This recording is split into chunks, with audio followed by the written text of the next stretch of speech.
Today, as we celebrate our heritage, we look back at a crucial chapter in our story, the American colonial era, and ask ourselves, how did this time of change shape who we are as Filipinos? Our journey as a nation started on June 12, 1898 in Cavite, when our flag was raised and our national anthem played for the first time.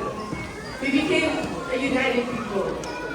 We showed the world that we were ready to fight for our freedom. But staying free was a huge struggle. Many different heroes helped us along the way. General Antonio Luna showed us true bravery. Apolinario Mabini proved that a smart mind could change a country even without physical strength. Trinidad Texon cared for wounded soldiers in the war. Together, they showed that being Filipino means helping others with courage and intelligence.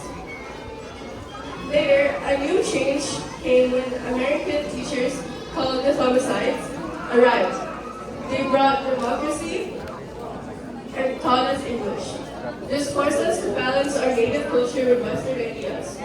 Because of this, we learned our greatest skill, how to adapt and survive in changing times. This era also made our faith stronger.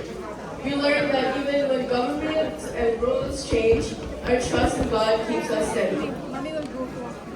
In short, our past gave us a shared identity, a spirit of sacrifice, and a love for learning. Today, Filipinos are a proud mix of the old and the new.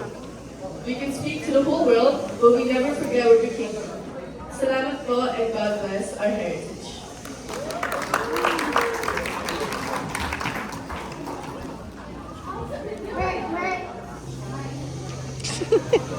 Walang mic. Hello, mic test ka muna.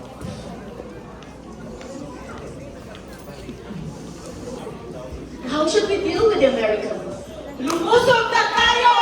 Paano na ang mga negosyo namin? Mga tuwad! Mga halal! Negosyo o kalayaan? Bayan o sarili? Pumili kayo! The Americans have arrived! Sugat mga kababayan! Bayan